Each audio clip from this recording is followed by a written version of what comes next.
अगर आप कंट्री को अपने जो है स्विट्ज़रलैंड या जापान एक तरफ या दूसरी तरफ सीरिया और सोमालिया और बांग्लादेश के जो है मिरर इमेज बनाना चाहते हैं, तो सीधा आपको कुछ नहीं करना है। सीधे सीधे वहाँ के एजुकेशन सिस्टम जो है उसको अपने कंट्री में आप ले आइए, ट्रांसप्लांट कर दीजिए। तो एक तरीके से एजुकेशन जो है वो आर्किमिडीज़ का लीवर है। जो आर्किमिडीज़ ने कहा था कि मुझे आप एक प्रॉपर लीवर दीजिए, मैं पूरी दुनिया को पलट दूंगा। ऐसे ही वो ये एजुकेशन जो वो लीवर है जो पूरे समाज के, पूरे कंट्री को जो है फॉर्चून्स को पलट सकती हैं। तो जो है मुस्लिम स्टूडेंट जो मदरसे की तरफ जा रहे हैं, उसके बजाय वो जो है यहाँ पर जो नॉन मदरसा स्कूल हैं, जो एक्सट्रीमिज़म पढ़ाने के बजाय जो जो बच्चों को एक जो है वो उसके कैरियर की तरफ ध्यान देंगे, तो वो मदरसे की तरफ जाने से खास तौर से जो टैलेंटेड और इंटेलिजेंट बच्चे हैं वो डी इंसेंटिवाइज होंगे और वो इन स्कूल्स की तरफ आएंगे।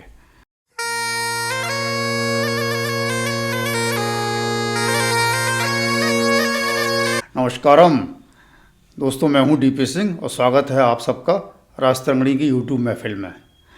दोस्तों, राजतंगड़ी में हम दुनिया जहान के हर विषय पर चर्चा करते हैं, लेकिन इस चर्चा में हमारा निहित हमेशा होता है धार्मिक।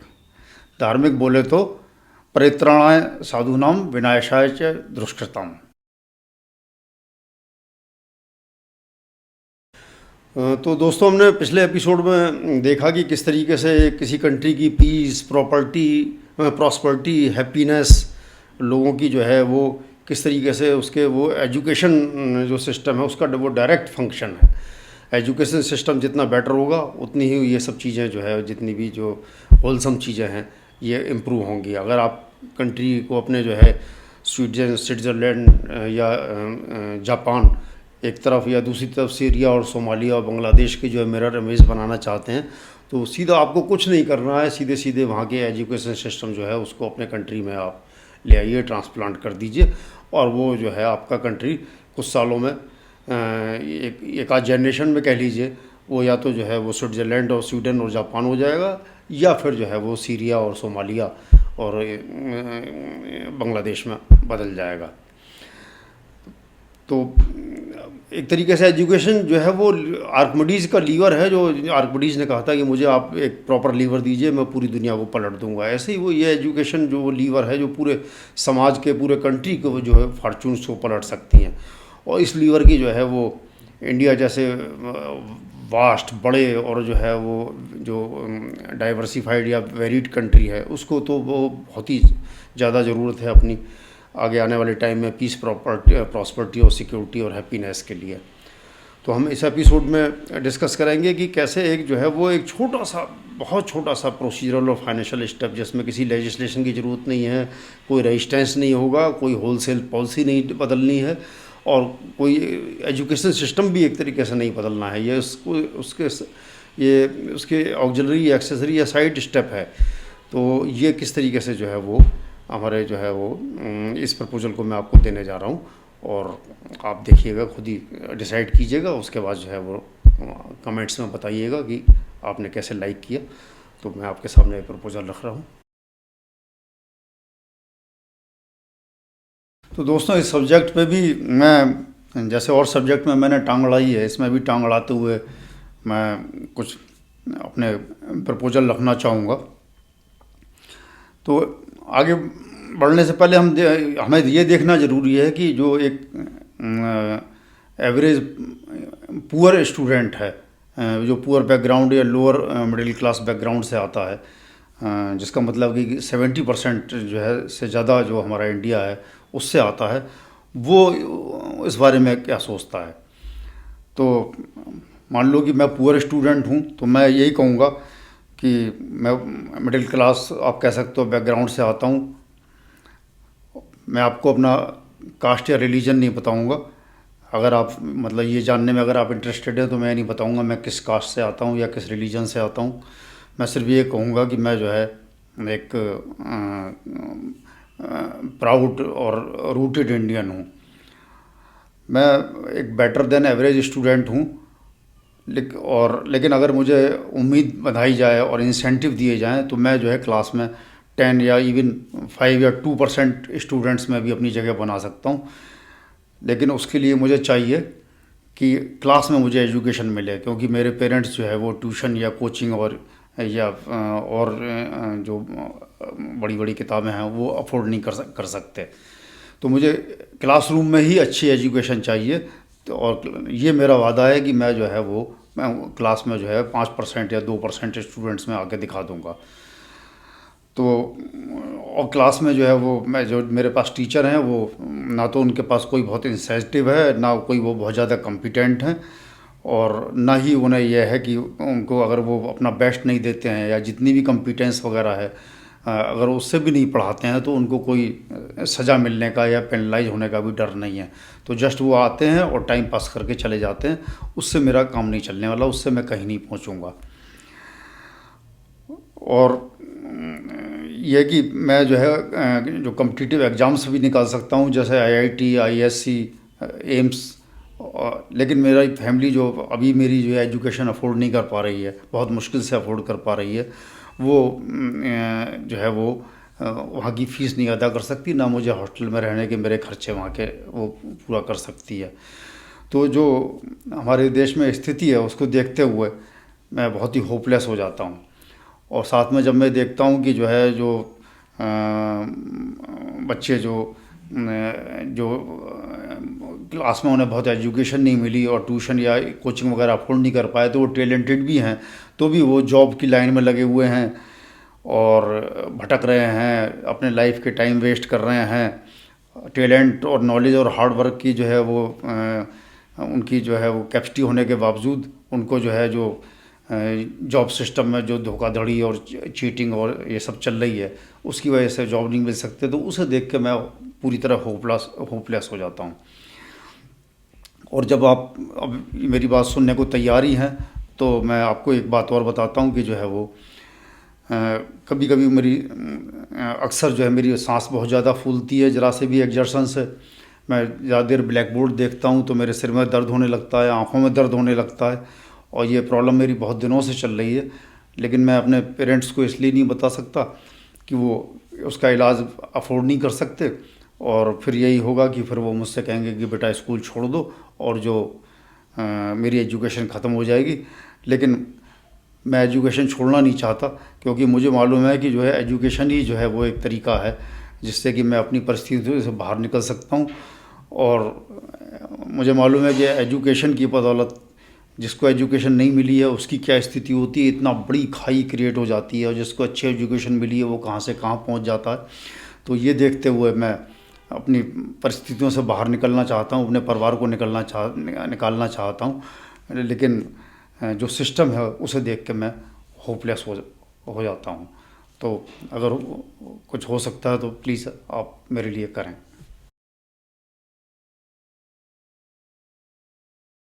तो दोस्तों, अब मैं आपने एवरेज स्टूडेंट की व्यथा गाथा सुन ली, और आगे आने वाले ज़माने में जिन देशों में एजुकेशन सिस्टम अच्छा नहीं है तो वहाँ की जनरेशन्स का क्या हाल होने जा रहा है, उन देशों का क्या हाल होने जा रहा है, ये भी हम लोगों ने अभी चर्चा की।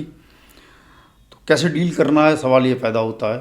तो इसके लिए मैं आपके सामने सबसे पहले पेश करता हूँ एक खुलजा सिम सिम टाइप का मंत्र, जो मेरे हिसाब से किसी भी देश और समाज के उज्जवल और सुरक्षित भविष्य के लिए, उसकी जनरेशन के भविष्य के लिए वेद वाक्य की तरह है। और ये मंत्र जो है कोई वेद पुराण या और किसी वहाँ से या कुरान या बाइबल से लाया हुआ मंत्र नहीं है। ये प्रिस्क्रिप्शन है एक अल्फ्रेड एडलर नाम के एक जो है ऑस्ट्रियन साइकोलॉजिस्ट हुए थे या डॉक्टर हुए थे, जिन्होंने ज़िंदगी भर के जो है अपने डॉक्टरी अनुभव, ऑब्जर्वेशन और एनालिसिस के बाद जो है इस मंत्र को जो है वो निष्कर्ष निकाला, ये मंत्र दिया।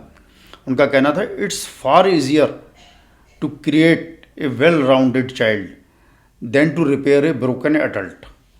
यानी कि एक बच्चे के चहुमुखी विकास करना कहीं अधिक आसान है बनिस्बत उसके वयस्क हो जाने पर उसको सुधारने के। तो ये दोस्तों मंत्र है कि आप बच्चे को जो है अगर आप जो है आपने बना लिया, एक वेल राउंडेड चाइल्ड क्रिएट कर लिया, तो जो है वो उसके मुकाबले जब बड़ा हो जाए उसको सुधारना, उसको काम पर लगाना, उसको गलत रास्ते पर जाने से रोकना और उसको एक अच्छा नागरिक बनाना, ये उससे मतलब इनफाइनाइटली जो है वो मुश्किल काम होगा। तो सबसे बड़ी ज़रूरत ये है कि वेल राउंडेड चाइल्ड डेवलप किया जाए, और उसका एक ही तरीका है, और हमारे पास और कोई तरीका नहीं है, कि उसको जो है बेहतर से बेहतर, अच्छी से अच्छी एजुकेशन दी जाए, उसको हेल्थ दी जाए, और उसको जो है होप और उसको फैसिलिटी दी जाए।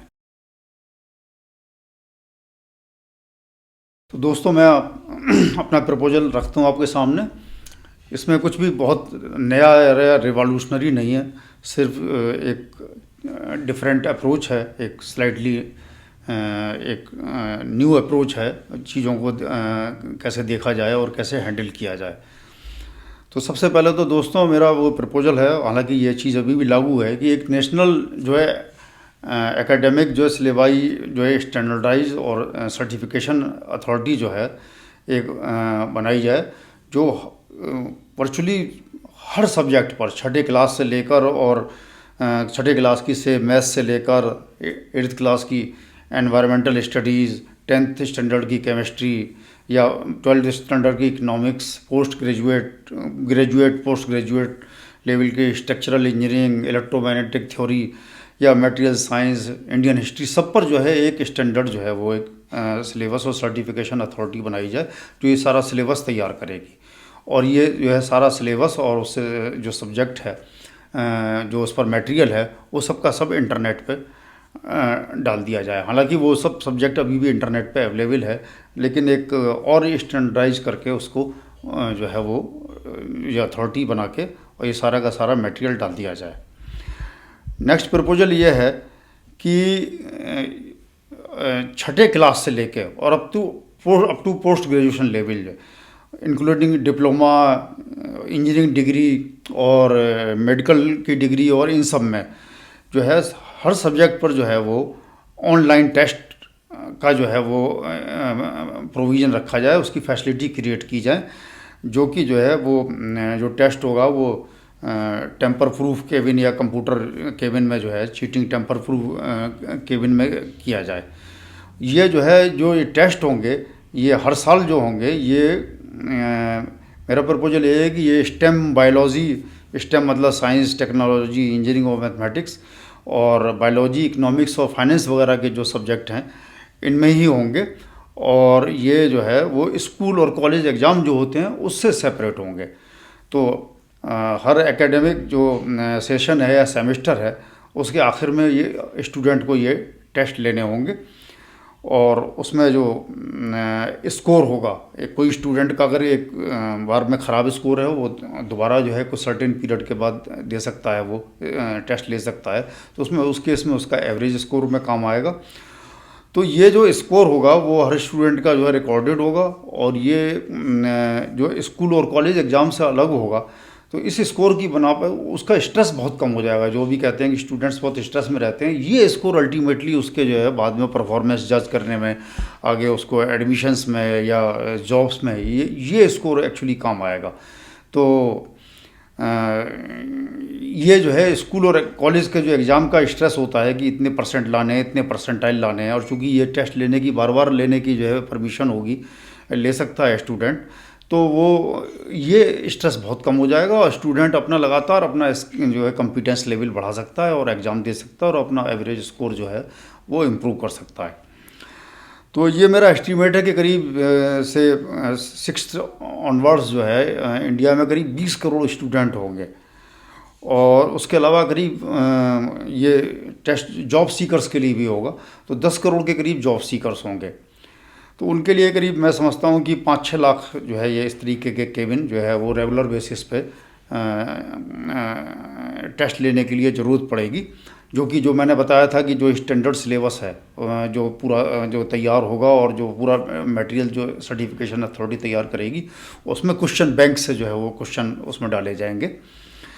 तो उसके लिए जो है वो करीब 5 लाख अगर टेम्पर प्रूफ ये जो है वो केबिन बनाने हैं, तो करीब मैं समझता हूँ कि 4 लाख पर केबिन के हिसाब से 20,000 करोड़ का इन्वेस्टमेंट होगा। तो ये केबिन बनाने के लिए जो बड़ी कंपनियां हैं, जैसे TCS है, SCL है, या एक्सेंचर वगैरह हैं, इनको जो है टेंडर में ठेके दिए जा सकते हैं, जो कि है, और छोटी एजेंसीज़ को ये अपनी फ्रेंचाइजी दे सकती है। तो इंटरनेट कैफ़े की तरह ये काम करें, और उससे जो पुअर स्टूडेंट्स हैं तो उनको जो है वो, या स्कूल्स हैं उनमें जो उनको ग्रांट दी जा सकती है। ये तो ऑफ कोर्स यहाँ पर फ़ीस ली जाएगी, तो वो फ़ीस को जो है वो उनको उसके भरने के लिए पुअर स्टूडेंट्स को अलग से इसके लिए ऑनलाइन टेस्ट लेने के लिए ग्रांट दी जा सकती है। इसके अलावा जो सारे टीचर हैं उनको जो है वो हर 2 या 3 साल में ये टेस्ट लेने होंगे, जो कि जो उसका जो पढ़ाने का जो सब्जेक्ट है उसमें जो हाईएस्ट डिफ़िकल्टी लेवल होता है वो उसके बेस पे जो है वो उस पर क्वेश्चन पूछे जाएंगे, और वो उस टीचर का कॉम्पिटेंस लेवल उसको हर 2 या 3 साल में ये टेस्ट लेना होगा। और ये जो है टेस्ट जो है उसके प्रमोशन और इंक्रीमेंट वगैरह में भी अकाउंट में लिया जाएगा, और बल्कि अगर ज़्यादा स्कोर ख़राब आता है तो वो मैं कहूँगा कि उसको जो है वो जॉब्स वगैरह पे भी जो है वो उसको कंटिन्यू रखना है या नहीं रखना है। तो इससे सारे जितने भी इनकम्पिटेंट टीचर हैं, जो धोखाधड़ी से आ गए हैं, जो चीटिंग से आ गए हैं, फेवरेटिज्म से आ गए हैं, बेईमानी करके आ गए हैं, या एक बार जो है जॉब में आने के बाद उनको कोई मतलब नहीं है पढ़ने लिखने से, पढ़ाने लिखाने से, तो जो है वो सारे के सारे टीचर जो है या तो वो डिमोट हो जाएंगे या बाहर हो जाएंगे, और बाकी टीचर्स को इंसेंटिव मिलेगा वो बेटर करने का। तो ये जो कैरेट और स्टिक मेथड है ये उसमें काम आएगा, और उससे टीचर्स का कॉम्पिटेंस लेवल बढ़ेगा, तभी वो स्टूडेंट्स का ऑफ कोर्स तभी अच्छा पढ़ा पाएंगे और कॉम्पिटेंस लेवल बढ़ा पाएंगे। इसके अलावा एक चीज़ और है कि जो है सारे टीचरों का जो परफॉर्मेंस रिकॉर्ड होगा वो उसके टेस्ट स्कोर प्लस जो परफॉर्मेंस ऑफ स्टूडेंट्स है उस पर बेस्ड होगा, और वो स्टूडेंट्स का जो परफॉर्मेंस है वो जो है उनके जो परसेंटाइल जो उनका स्कोर आया होगा जो ऑनलाइन टेस्ट लेते हैं वो उस पर बेस होगा। सपोज एक जो है वो 7th स्टैंडर्ड में 50 स्टूडेंट हैं और मैथ्स का टीचर है, तो जब वो 50 स्टूडेंट 7th स्टैंडर्ड में आए थे तो उनका मैथ्स में अगर उनका परसेंटाइल स्कोर जो है एवरेज सबका मिला के 73.5 था, और वो जब उन्होंने 7th पास किया तो जो उनका परसेंटाइल स्कोर अगर मैथ्स में मान लिया 68% आता है, तो मान लिया तो सीधी सी बात यह है कि इसमें टीचर की कहीं कमी है, क्योंकि 1-2 स्टूडेंट गड़बड़ा सकते हैं, 2-4 स्टूडेंट गड़बड़ा सकते हैं। अगर पूरी क्लास का ही परसेंटाइल स्कोर कम आ रहा है तो वो उस टीचर की कमी है, चाहे वो एब्सेंट रहा है, चाहे उसने पढ़ने में इंटरेस्ट नहीं लिया है, या वो इनकम्पिटेंट है, जो भी है। तो अगर इस तरीके से परसेंटाइल स्कोर क्लास का कम आता है और लगातार कम आता है तो ये मान लिया जाएगा कि टीचर जो है वो में कहीं कमी है, और उस हिसाब से उसका परफॉर्मेंस इवेल्यूट करके उसको, या अगर बेटर होता है तो ऑफ कोर्स तो इंसेंटिवाइज किया जाएगा, या उसको जो है वो डिमोट या पेनलाइज किया जाएगा।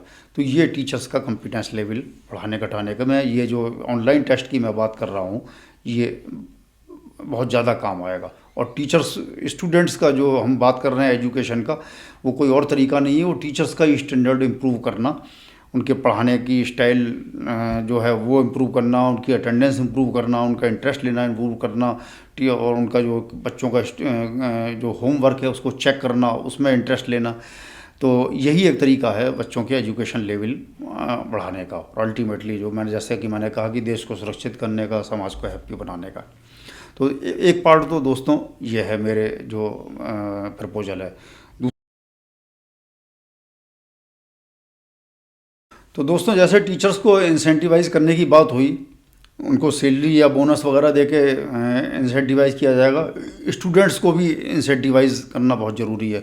और जैसा कि मैंने अभी आपको पुअर और लेकिन ब्रिलियंट स्टूडेंट्स की गाथा बताई थी, तो वो एजुकेशन कैसे कंटिन्यू करे और कैसे वो जो है वो क्लास में बेटर से अच्छा करना करे, ये इसके लिए जो है वो मैंने एक नेशनल स्कॉलरशिप चलती है स्कीम, लेकिन अब उनकी वैल्यू आप जानते हैं कितनी कम हो गई है, स्कॉलरशिप में कितना मिलता है ये भी आप जानते हैं। तो ये सब नहीं चलेगा।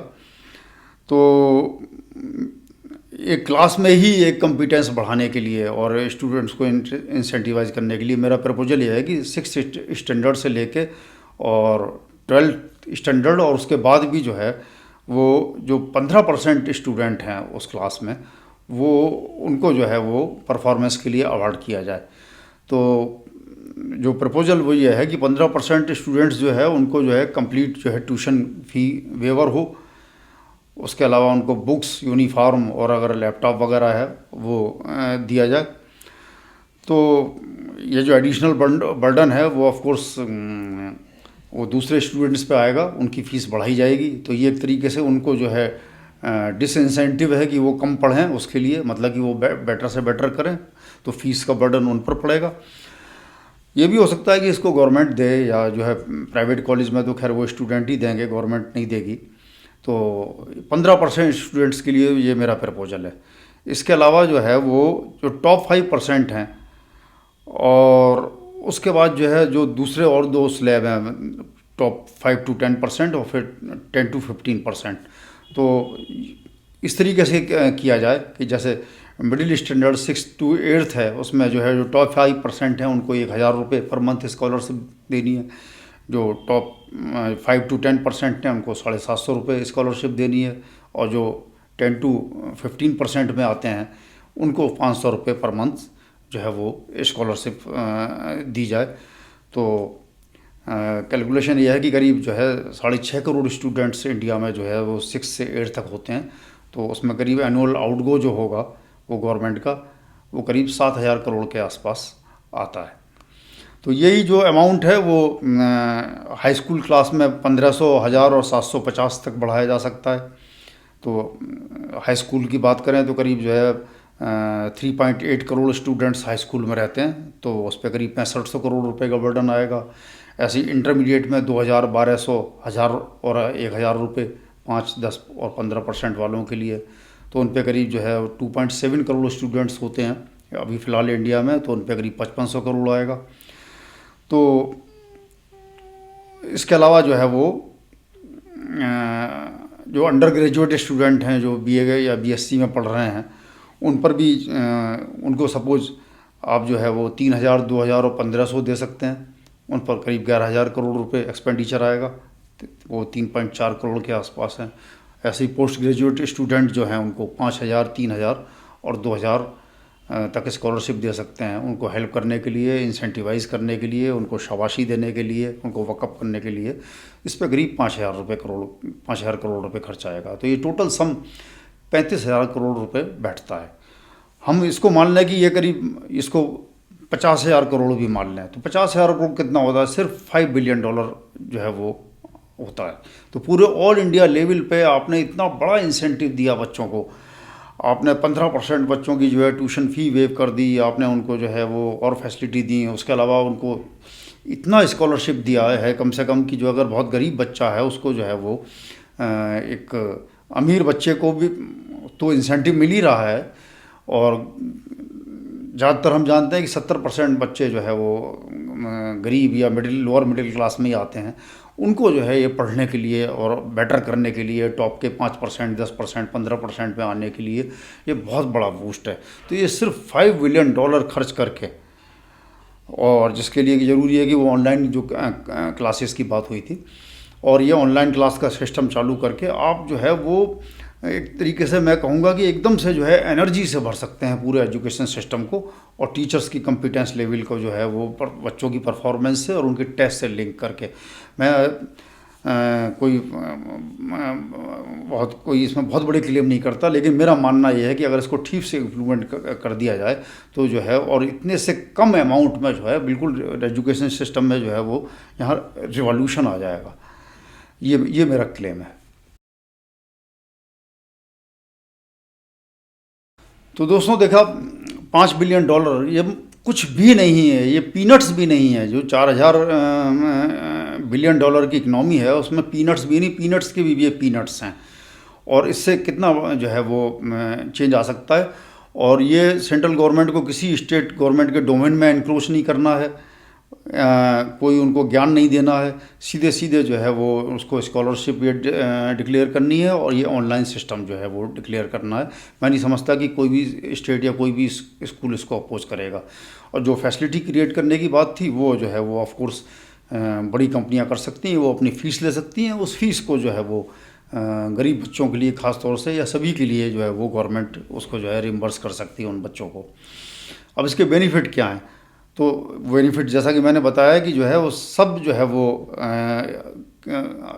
और ये जो टेस्ट है ये every Indian of any as economic status जो है वो अपनी पर्सनालिटी इम्प्रूव करने के लिए, अपना कॉम्पिटेंस लेवल इम्प्रूव करने के लिए, और आगे अपने जॉब में और प्रोस्पेक्ट बेटर करने के लिए। क्योंकि मैंने जब प्रपोज़ किया है वो वर्चुअली हर सब्जेक्ट पर जो है वो सिलेबस क्रिएट करने की बात की है, तो वो every Indian of every age वो इसको इस्तेमाल कर सकता है। तो इससे सबकी कॉम्पिटेंस लेवल बढ़ेगी और एक जो है वो माहौल क्रिएट होगा, एक जैसे कहेंगे कि जो है पूरी सोसाइटी में पढ़ाई लिखाई का सा एकेडमिक स्टैंडर्ड्स में तो इम्प्रूवमेंट होगा, इसमें कोई कहने सुनने वाली बात नहीं है। इसमें जो पुअर बैकग्राउंड के जो बच्चे हैं वो सब के सब जो है वो आगे आएंगे, वो ज़्यादा से वो और ज़्यादा मेहनत करना चाहेंगे वो स्कॉलरशिप के जो है जद में आने के लिए। इसके बाद एक जो है पूरा एकेडमिक डाटाबेस सारे स्टूडेंट्स, टीचर्स और जॉब सीकर्स का क्रिएट हो जाएगा। अब आप देखिए कि इससे जो चीटिंग वगैरह में कितनी जो कम करने में हेल्प मिलेगी। एक तो बहुत बार तो आपको ज़रूरत ही नहीं रहेगी, जो चाहे वो प्राइवेट सेक्टर है चाहे वो पब्लिक सेक्टर है, जॉब के लिए कि आप अलग से उनके टेस्ट लें। उनका जो थ्रू आउट जो स्कोर है आप जो इस इन टेस्ट में वो देखकर आप जज कर सकते हैं कि ये बच्चा कितना डिलीजेंट है। और वो एक बार कहीं सपोज गलती से चीटिंग कर भी ले तो कोई रोज़ रोज़ उसकी चीटिंग नहीं हो सकती।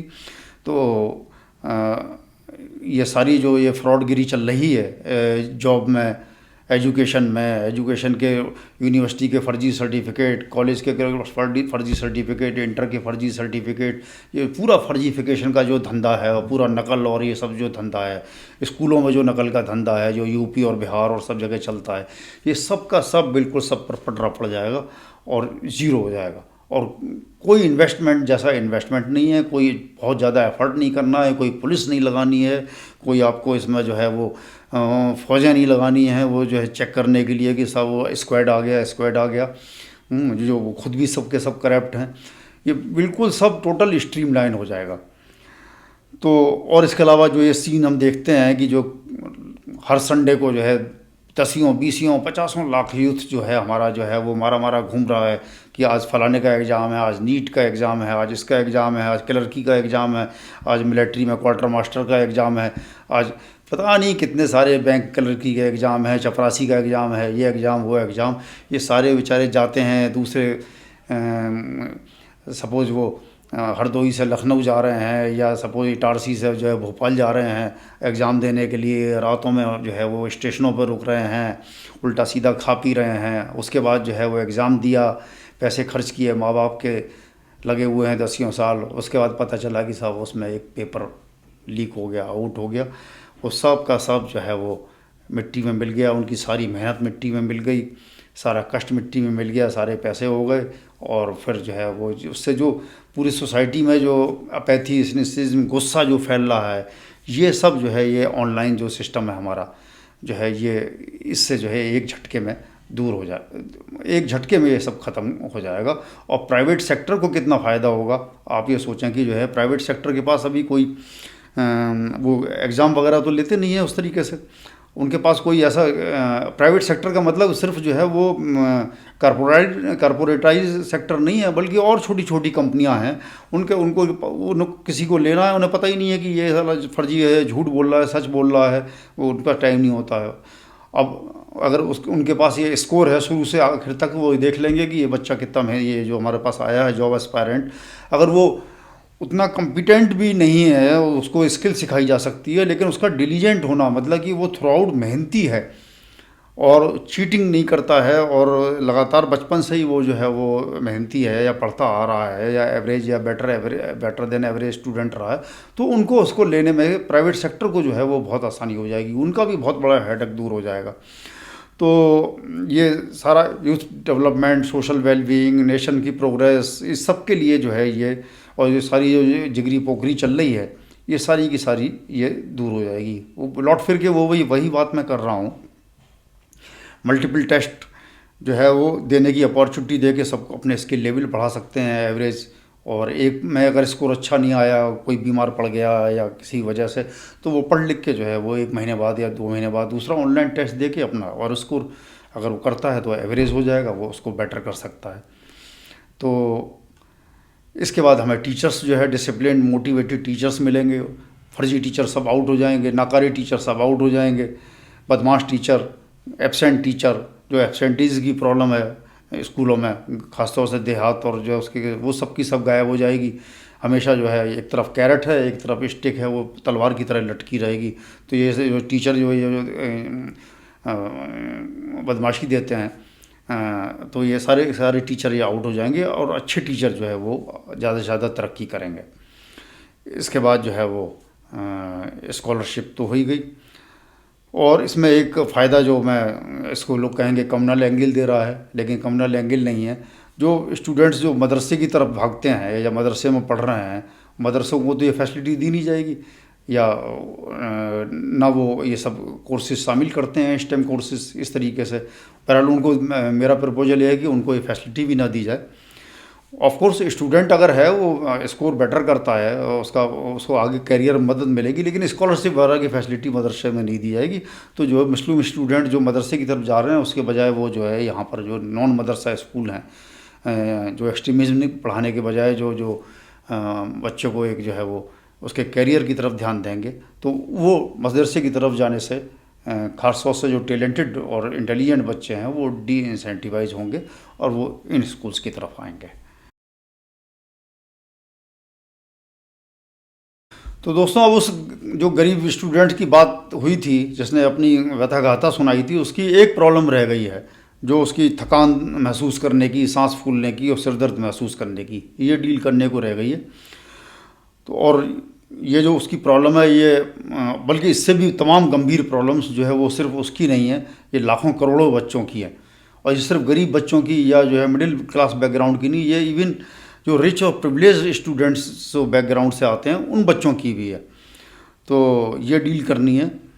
तो लेकिन आज के लिए इतना ही काफ़ी, आपका मैंने टाइम ले लिया। ये समस्या हम जल्दी डिस्कस करेंगे आगे किसी एपिसोड में।